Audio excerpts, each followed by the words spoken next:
Hello and welcome to News Hour right here on Souq News, your choice station for developmental news from Nigeria and beyond. In the news,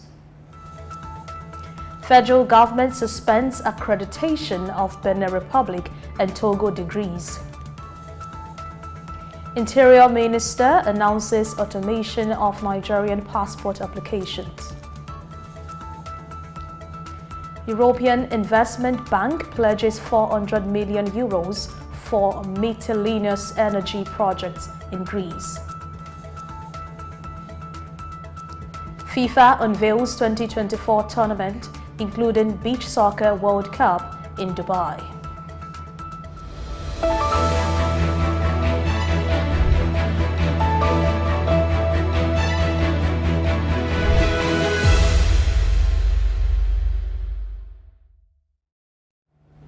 Thank you for joining us in News Hour. I'm Adesua Iromoseli. Remember to follow and engage with us on all our various social media platforms. We begin in Nigeria. The federal government has declared the suspension of the accreditation of degree certificates from Benin Republic and Togo due to concerns about Nigerians utilizing dishonest means to obtain degrees for job opportunities they are not qualified for. The suspension revealed in a statement on January 2, 2023, signed by Augustina Abilo-Duro on behalf of the Director of Press and Public Relations at the Federal Ministry of Education, will persist until the conclusion of an investigation involving the Ministries of Foreign Affairs and Education at the Department of State Security Services (DSS) and the National Youth Service Corps (NYSC). The government aims to address the issue and safeguard the integrity of educational qualifications. The federal government has set an ambitious target of achieving a gross domestic product (GDP) of $1 trillion over the next 10 years, emphasizing sustainable and inclusive economic growth.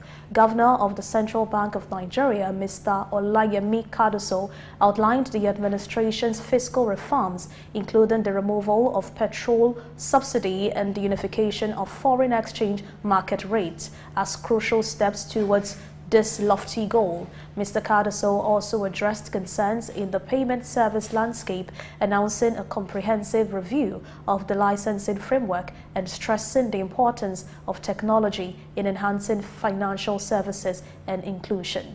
The government plans to engage stakeholders through extensive consultations, monitoring indicators related to basic amenities, education, skill training opportunities, and financial inclusions to ensure broad-based economic progress.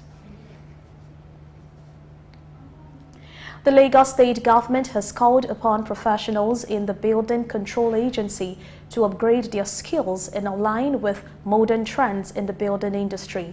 Dr. Oluyinka Olumide, the Commissioner for Physical Planning and Urban Development, emphasized this during a meeting with the agency's management in Lagos. Dr. Olumide expressed confidence in the agency's capability to prevent building collapses in the state and urged staff to fulfill the agency's mandate.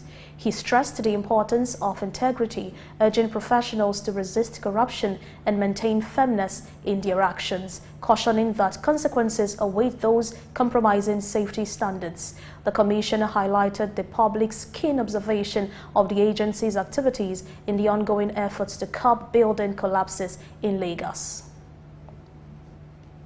Moving on, the Minister of Interior, Olubunmi Tunji-Ojo, has announced the initiation of the automation process for Nigerian passport applications, scheduled to kick off on January 8. The minister made this declaration during an inspection of the Nigerian Immigration Service facility in Abuja on Monday, accompanied by the Comptroller General of the service, Wuraola Adepoju. Tunji-Ojo stressed the government's readiness for the launch, highlighting that training is currently underway and the system will be operational by January 8, providing Nigerians with a seamless and efficient experience in alignment with the vision of the President. China's Civil Engineering Construction Corporation, CECC, The contractor for Eastern Narrow Railway project has announced the completion of tracks laying on the Port Harcourt and Abbas section, marking significant progress in the project. The statement released on the company's official website highlighted the achievement as a positive start to the new year.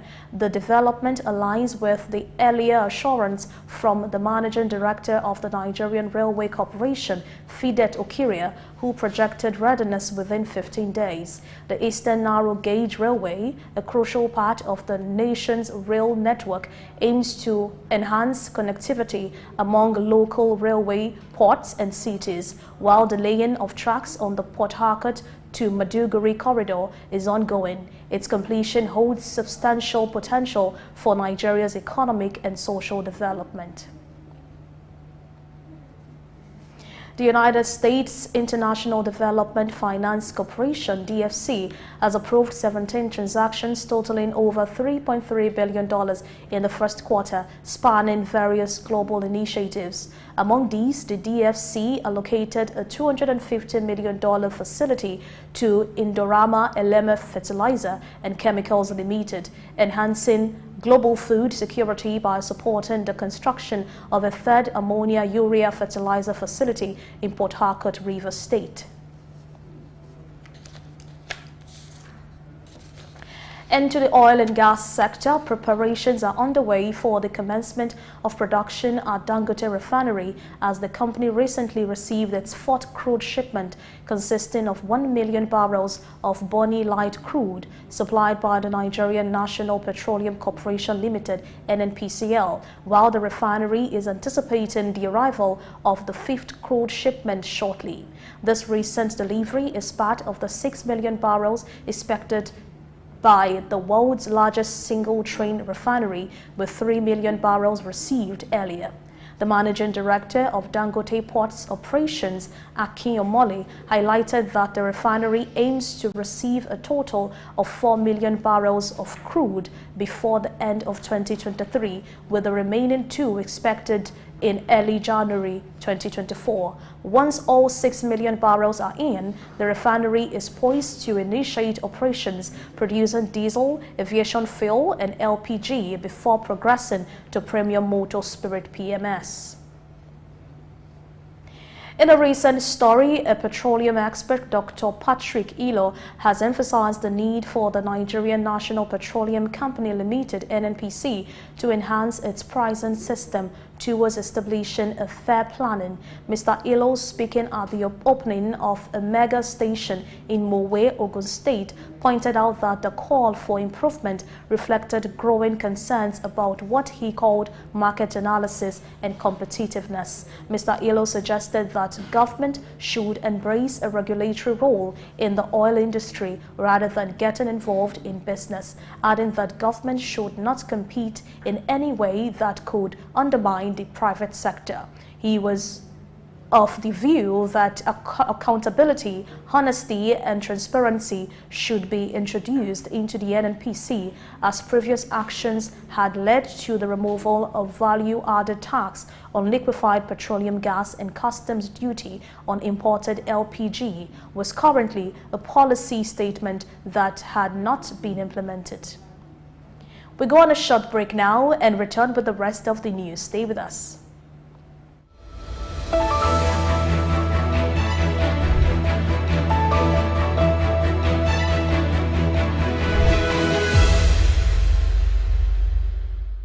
My name is Dr. Rafiu Oladipo. My name is Baba Jalal Repega. I'm Reverend Juliet Benite. I'm Godio Didi. My name is Professor Oladokun Sulaiman Olarawaju. Souq News is on the ground, loading. Very enlightening, very educative, and entertaining. Thank you to Souq News. So I'm happy that Souq TV has come into existence. I'm happy to be here in the Souq News. I want to encourage you to subscribe to the channel and keep watching news that makes sense. As Browning said, one's extension of one's reach should not exceed one's grasp, or what is heaven for. And I think Souq News is doing that. Africa needs a voice of truth, and Souq News has become one of them. And get ready, get ready, get ready. And keep watching. Keep watching Souq News. Keep watching Souq News. It's a place to be. Keep watching.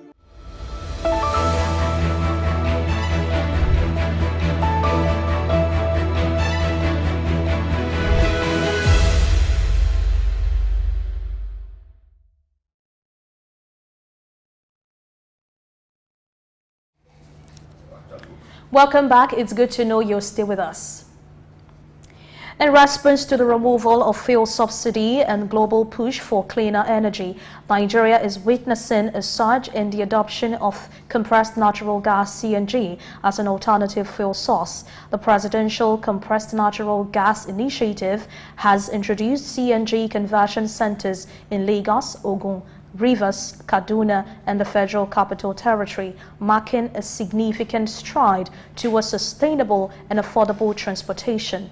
The initiative aims to mitigate carbon emissions, provide a cleaner and cost-effective fuel option, and reduce dependency on imported petroleum products. This move signals a promising shift towards a cleaner and prosperous future for Nigerian transportation sector.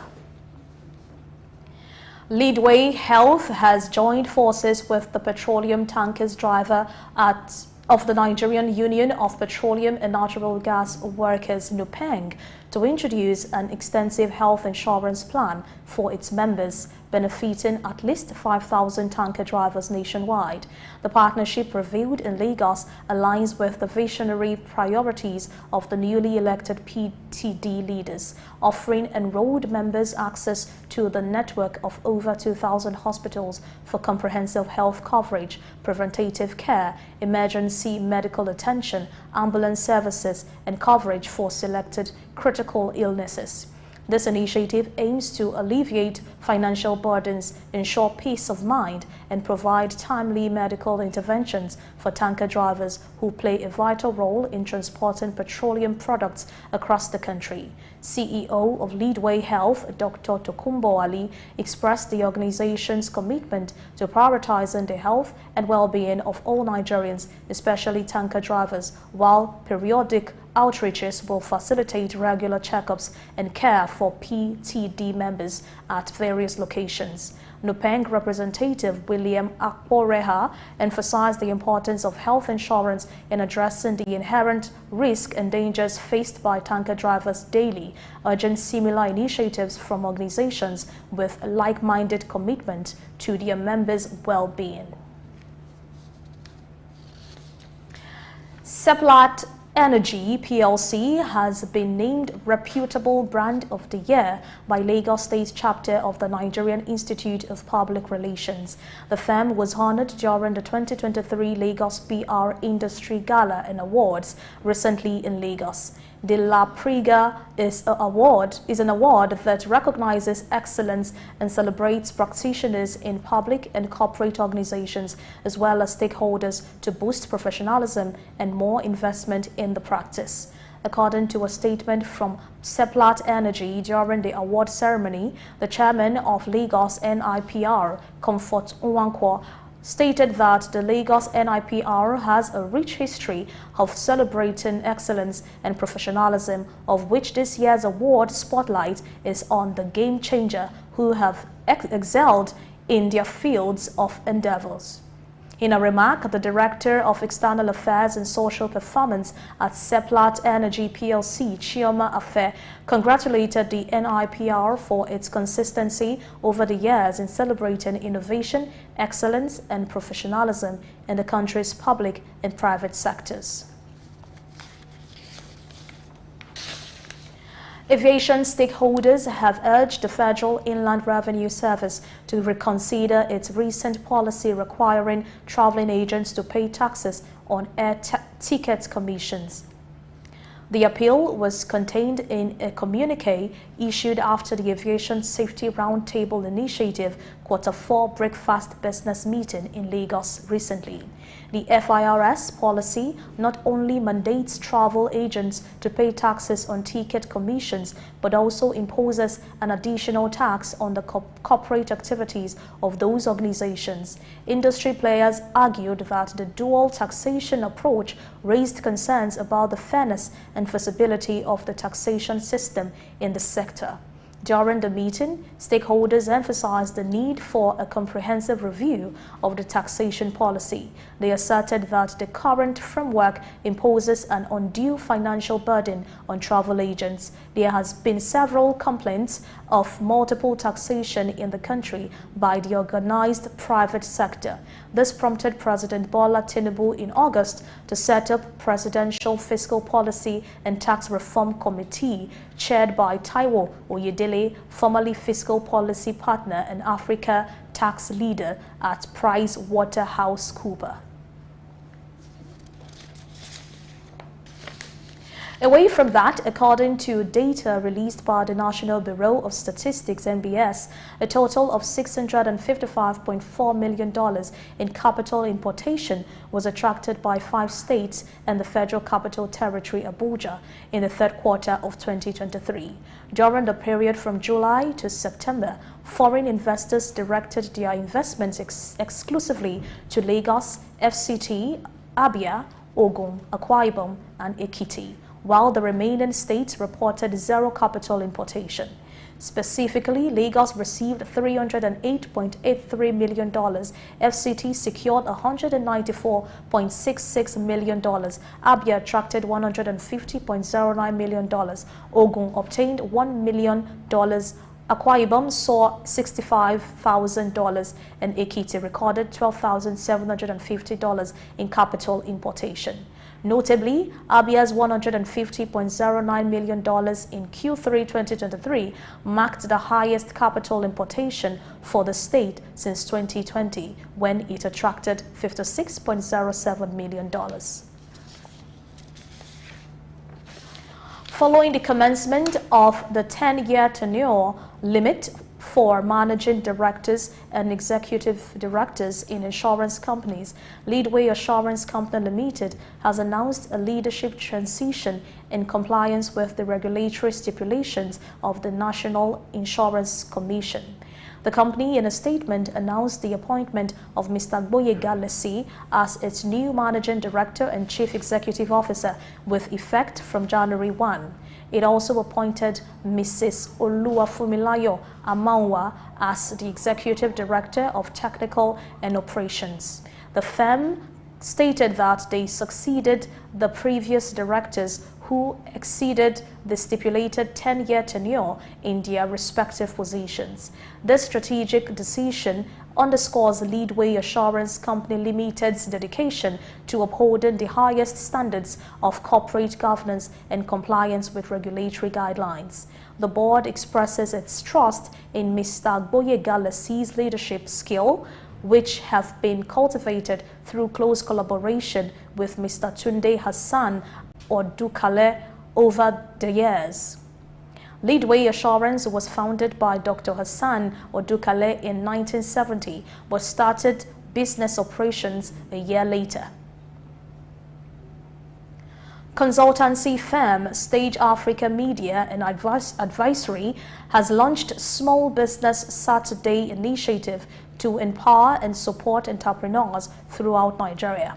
In a statement on the launch on Tuesday, Stage Africa Media and Advisory disclosed that the initiative, which is a quarterly strategy session, will equip business owners with essential resources, strategic guidance, and invaluable insight crucial for navigating the current competitive market landscape.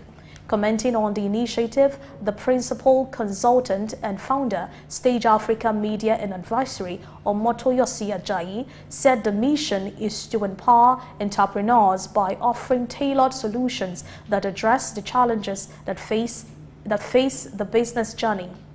We aim to provide not just theoretical knowledge, but practical, actionable strategies that can immediately be implemented to foster growth and success.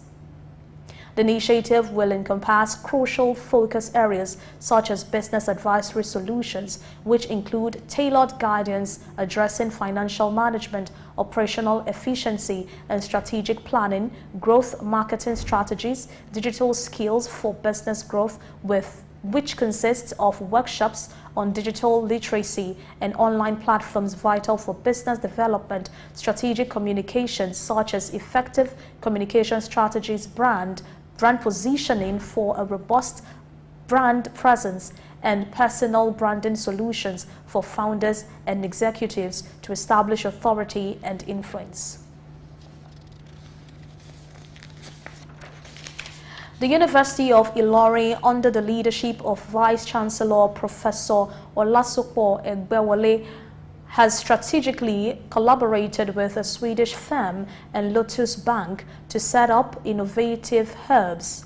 The initiative aims to cultivate a culture of innovation and entrepreneurship within the university community. Professor Egbewole, while emphasizing the importance of bridging the gap between the academia and industry, anticipates a positive impact on both the university and the business community in Kwara State. The ongoing efforts to strengthen ties with industries and the upcoming commencement of mechanized farming activities on campus reflects the university's commitment to driving economic growth and development in the region. We'll take a breather now and return with foreign news. Stay with us.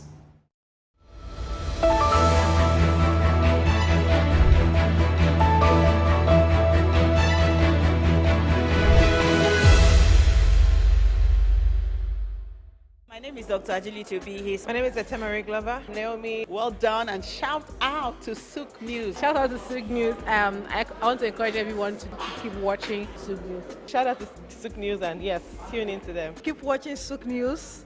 They are one in town. Hey, we're watching Souq News. Keep watching Souq News. Keep watching Souq News. Catch them on YouTube and all social media channels. Hey, my name is Frank Edowo, and I'm imploring you. No, forget that.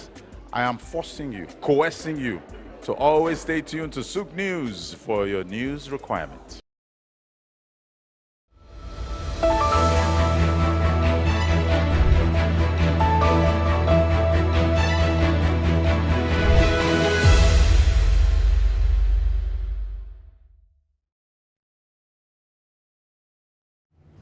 Welcome back. Remember to subscribe to our YouTube channel and also follow us on all social media platforms at Souq News.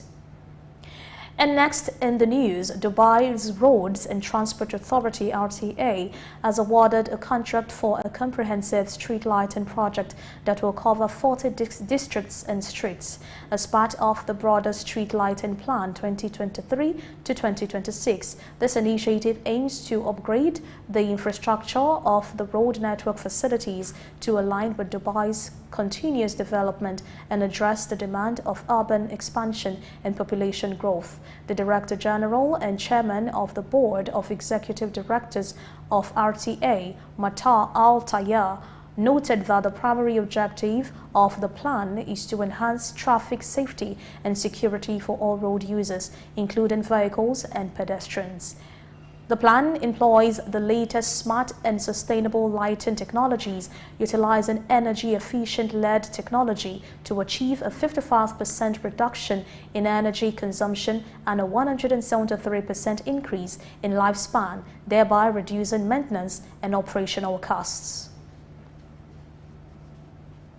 Moving on, in a bid to promote traffic awareness among bicycle users and the need to adhere to instructions, the Dubai's Federal Traffic Council has launched its inaugural Unified Traffic Campaign for 2024, focusing on the theme Safe Riding for Bicycle Users, aligned with the ministry's continuous commitment to cultivate a responsible traffic culture among motorbike, electric and bicycle riders. The campaign aims to minimize wrongful behavior, uphold road users' rights, and enhance overall safety standards.